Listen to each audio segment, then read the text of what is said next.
குறைஞ்சபட்சம் கொடுத்துருவோம் இருக்கு அப்படின்னு சொன்னேன். இன்னொரு நாளைக்கு கொடுக்கலாமுங்க, இந்த தடவை வந்து முன்னிலை கொடுத்துடலான்னாரு. ஐயா அவர்களை வரவேற்கான வரவேற்கிறேன்.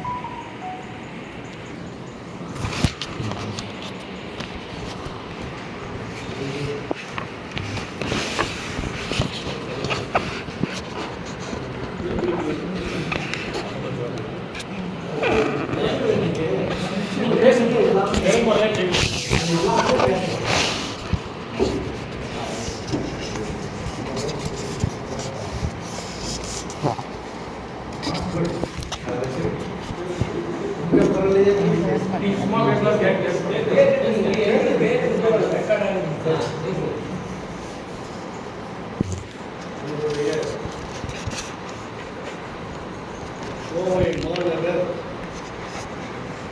என்றைக்கும் புதுமை காற்றோடு இருக்கின்ற இந்த புதுமை காற்றோடு இருக்கின்ற இந்த கோவை மாநகருக்கு நம்முடைய தமிழை எழுது தமிழ் என்று பேசுகின்ற ஒரு அவை. இந்த அவைக்களத்தில் நானெல்லாம் வந்து பேச வேண்டும் என்கின்ற வாய்ப்பு இருக்கின்றதே கிடைக்கின்றதே என்பதை நினைத்து நான் செயல்படுத்துகிறேன். முன்னால் பார்த்தாலும் சரி, என்னுடைய அருகிலே இருக்கின்ற நண்பர்களை பார்த்தாலும் சரி, யாராக இருந்தாலும் நான் கவிஞர்கள், புலவர்கள், எழுத்தாளர்கள், தமிழ் ஆர்வலர்கள், தமிழ் மொழிக்காக தன்னை கொடுத்திருக்கின்றனர். அருமையான தொல்காப்பிய பேரமைப்புடைய தலைவராக இருந்து கொண்டு அருமையாக செயல்படுகிறது. இந்தியாவில் இருக்கின்ற மொழிகளுக்கெல்லாம் தாய் எது என்றால் அந்த தமிழ் மொழி. வடக்காக இருந்தாலும் தெற்காக இருந்தாலும் அது மேற்கு கிழக்காக இருந்தாலும் எங்கே பார்த்தாலும் தமிழ். அந்த தமிழ் மொழியை இந்த தமிழகம் எப்படி எல்லாம் பேணி காத்து வந்திருக்கின்றது என்பதை ஆய்வு செய்கின்ற பொழுதுதான் இன்றைக்கு நம்முடைய கண்முன்னே தொல்காப்பியர் வருகின்றனர். 50 காப்பியங்கள் வருகின்றன. தமிழ் இலக்கியங்கள், இலக்கணங்கள், இத்தனை நூல்கள் என்றெல்லாம் கணக்கே போகின்றன. ஒன்றில்லை, இரண்டில்லை, 1000 புலவர்கள் இந்த நூலை அவர்கள் நினைத்ததை எல்லாம் எழுதி எழுதி எழுதி ஏடாக தன்னுடைய பரங்களிலே வைத்தது போக மீதியெல்லாம் ஆற்றிலும் புலனிலும் கனவிலும் போட்டு இழித்தது போக இன்றைக்கு நிறைய நூல்கள் இருக்கிறது.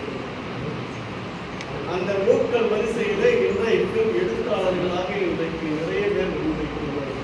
நம்பி அவர்கள் எனக்கு நிறைய அறிமுகம் இல்லாதவர், ஒரு சமணத்தை தழுவியவர். சமணம் தான் இன்றைக்கு தமிழனுடைய பொக்கிஷங்களாக இருக்கும். நாடும் 2 என்று சொல்லுகின்ற பொழுது 4 அடியார் முன்னால் வருகின்றது, 2 அடி முன்னால் வருகிறது. 4 அடியாரை எல்லாம் நாங்கள் எல்லாம் 4வது 5ஆம் வகுப்பிலே படிக்கிறோம்.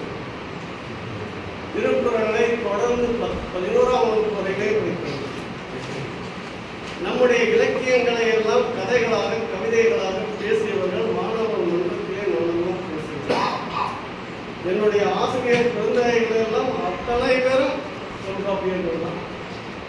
அவர்களுக்கு தெரியாத இலக்கணம் கிடையாது.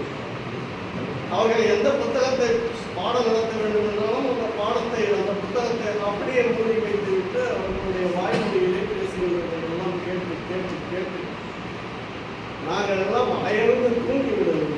அதிலே இருந்து பாடம் கொடுக்கிறோம். நாமெல்லாம் இங்கே இருக்கின்றவர்கள் எல்லாம் ஐயா மாசிவார்கள் அவர்கள் தலைமையில் அருமையான நம்மை போல பெருப்போம். நம்முடைய ஒரு நூல் தோன்றுவதற்கு முன்னால் ஒரு இலக்கணம் தோன்றி இருக்கிறது என்றால் அதற்கு முன்னால் எத்தனை நூல்கள் தோன்றியது.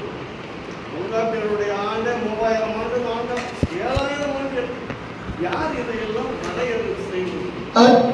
திருவள்ளுவருடைய ஆண்டு 2550. இதையெல்லாம் யாரும் சொல்றாங்க, நாம செய்யவில்லை. தமிழ் தான் இந்தியாவுடைய முதல் மொழி, முழுமொழி. எல்லா மொழியும் உள்ளேயும் தமிழ் இருக்கிறது. நாங்கள் எல்லாம் இந்த மேடைக்கு வருவதற்கு முன்னால் நண்பர்களெல்லாம் பேசிக் கொண்டிருந்தோம். ஆய்வறிவு தமிழ் ஆய்வு போல நம்முடைய வித்யானந்த பாரதியை ஒரு தமிழர்கள் பிறக்கும் போதே பிறப்புக்கும் எல்லா உயிர்க்கும் என்று சொன்னது போல எல்லா உயிரும் அறிவோடு தான் பிறக்கும். அறிவு இல்லாத எந்த உயிரும் குழு கூட நின்றுக்கிட்டே போய் தன்னுடைய இறை எது என்று தேடி தெரிவிக்கும். அப்படி ஒரு பெரிய ஆய்வை எல்லாம் தமிழர்கள் கண்டுபிடித்திருக்கின்றார்கள் என்கிற பெருமை. அதில் தொல்காப்பியர் பாருங்கள். தொல்காப்பியர் சொன்னால் 6 அறிவு தான் உள்ளது. 6 அறிவுக்கு 6 5 அறிவு தான். கடைசியாக மனம் என்ற ஒன்று வருகின்றது. அந்த மனம் என்ற ஒன்றுதான் இந்த 5ஐயும் இயக்குகின்றது. அதனால் அது 6ஆவது. எல்லாவற்றையும் நாம் பார்க்கலாம். உடலை பார்க்கலாம், மூச்சு வாங்குகின்ற உயிர் காற்றை பார்க்கலாம், வருகின்ற நீரை கூட பார்க்கலாம். ஆனால் எதை பார்க்க முடியாது? மனதை மட்டும் பார்க்க முடியாது. மனதை பார்க்க முடியாத ஒன்றைத்தான் இன்றைக்கு நாம் ஆய்வு செய்து கொண்டிருக்கின்றது உலகம். ஆனால் அதை கண்டுபிடிக்கவே முடியவில்லை. ஆனால் 4000 5000 ஆண்டுகளுக்கு முன்னாலே தமிழன் சொன்னானே, 6 அறிவு உடையது. 6 அறிவு. மரத்திற்கும் ஒரு உயிர் இருக்கு, ஓரறிவு உயிர். ஆனால் இன்னைக்கு நாம் எந்த பாடத்தில் படிக்க முடியும்? தமிழ் பாடத்தில் எந்த பாடத்திலையும் படிக்க முடியாது. எல்லாம் ஆங்கிலத்தில் படிக்கும். ஆங்கிலத்தில் படித்தா நம்முடைய பிள்ளைகளுக்கெல்லாம் என்ன தெரியும்? ஓஹோ, ஆங்கிலேயன் தான் இதையெல்லாம் கண்டுபிடிச்சு அவன் மொழியில் எழுதி வச்சு நம்ம வீட்டில் வறுமை நிலையில் இருக்கிறதுனால நமக்கு ஒன்று